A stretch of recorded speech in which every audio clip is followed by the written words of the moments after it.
মহাবিশ্বের সম্প্রসারণের গতি কমে যাচ্ছে, তবে কি পৃথিবীর সময়ও ফুরিয়ে আসছে? একের পর এক কেয়ামতের বিভিন্ন আলামত প্রকাশ আর বিজ্ঞানীদের গবেষণায় কিন্তু এমনই আভাস পাওয়া যাচ্ছে।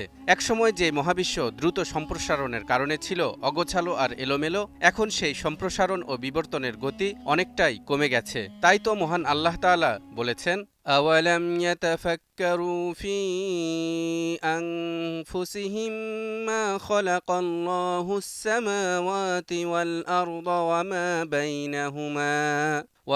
بينهما إلا بالحق وأجل مسمى وإن كثيرا من الناس بلقاء ربهم لكافرون।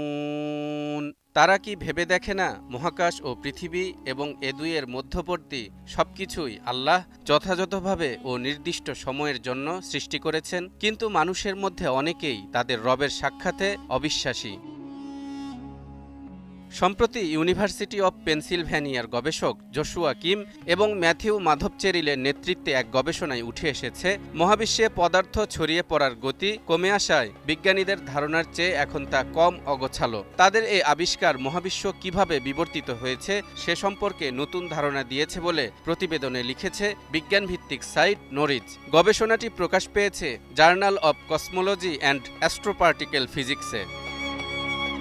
মহাবিশ্বের এ অমিলটি পরিমাপ করা হয়েছে সিগমা 8 নামের এক মেট্রিক ব্যবহার করে, যা মহাবিশ্বের অগোছালো অবস্থাকে মাপতে পারে। গবেষকরা বলছেন, এর মান প্রত্যাশার চেয়েও কম হওয়ার মানে হচ্ছে মহাবিশ্বের সম্প্রসারণ ও বিবর্তন এমনভাবে ধীর হয়ে গেছে, যা মহাবিশ্ব নিয়ে আমাদের বর্তমানে প্রচলিত বিভিন্ন তত্ত্ব দিয়ে পুরোপুরি ব্যাখ্যা করা যাচ্ছে না। গবেষণায় দুই ধরনের উৎস থেকে পাওয়া ডেটার তুলনা করেছেন গবেষকরা। প্রথমটি চিলিতে অবস্থিত আটাকামা কসমোলজি টেলিস্কোপ বা এসিটি টেলিস্কোপ থেকে পাওয়া ডেটা, যা বিগ ব্যাংয়ের প্রায় 3,80,000 বছর পরে মহাবিশ্বের যে চেহারা ছিল সেটি নিয়ে গবেষণা করেছে। কসমিক মাইক্রোওয়েভ ব্যাকগ্রাউন্ড বা সিএমবি নামে পরিচিত এই প্রাচীন আলোটি মহাবিশ্বের শৈশবের ছবি দিয়েছে বিজ্ঞানীদের। দ্বিতীয়টি অ্যারিজোনার ডার্ক এনার্জি স্পেকট্রোস্কোপিক ইনস্ট্রুমেন্ট বা ডিইএসআই, যেটি লাখ লাখ ছায়াপথ গবেষণা করে মহাবিশ্বের বর্তমান কাঠামোর একটি ম্যাপ তৈরি করেছে। এসব ডেটাকে একসঙ্গে করে কোটি কোটি বছর ধরে মহাবিশ্বের বিভিন্ন পদার্থ কিভাবে পরিবর্তিত হয়েছে তা শনাক্ত করেছেন গবেষকরা। সত্যি সত্যি মহাবিশ্বের আয়ু ফুরিয়ে এলে সূর্য পূর্ব দিকে না উঠে পশ্চিমাকাশে উদয় হবে, আর এটি হবে কিয়ামতের ঠিক আগ মুহূর্তে। সে সময় পশ্চিমাকাশে সূর্য ওঠার পর তাওবার দরজা চিরতরে বন্ধ হয়ে যাবে। কোরআন ও সহিহ হাদিসের মাধ্যমে এ বিষয়টি প্রমাণিত।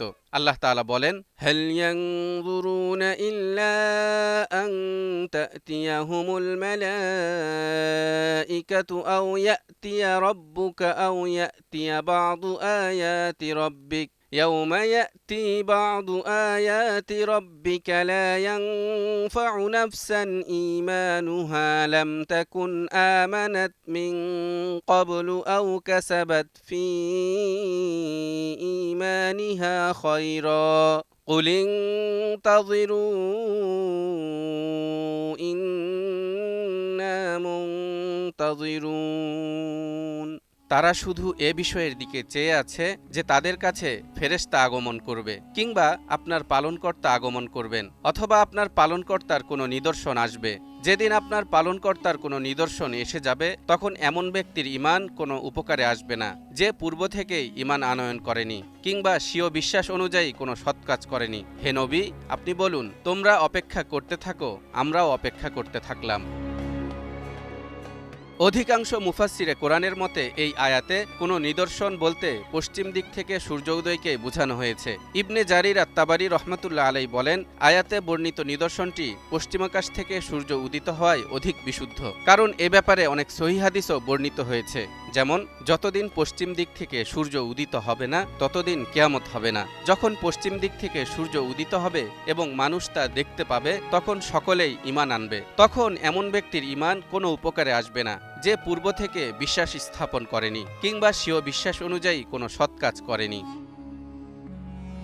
মহাবিশ্ব এমন এক অপার বিস্ময়ের নাম যার বিশালতা, জটিলতা এবং সৃষ্টির সৌন্দর্য আমাদের কল্পনাকেও ছাড়িয়ে যায়। মহাবিশ্বের প্রতিটি ক্ষুদ্রতম অণু থেকে শুরু করে বিশাল গ্রহ, নক্ষত্র, গ্যালাক্সি পর্যন্ত সবকিছুই একটি আশ্চর্যজনক সৃষ্টির অংশ, যা অনেক সময় আমাদের কাছে রহস্যময় মনে হয়। যেই রহস্যের কুল কিনারা খুঁজে পান না মহাকাশ বিজ্ঞানীরাও, অনেক সময় মেলাতে পারেন না জটিল সব সমীকরণ। তাই তো গবেষকরা একই বিষয়ে ভিন্ন ভিন্ন তথ্য দিয়ে পৃথিবীবাসীকে চমকে দেন। তেমনি এবার তারা এমন এক তথ্য দিলেন যাতে কিয়ামত নিকটে আসার বিষয়টি আরও স্পষ্ট হয়ে উঠল।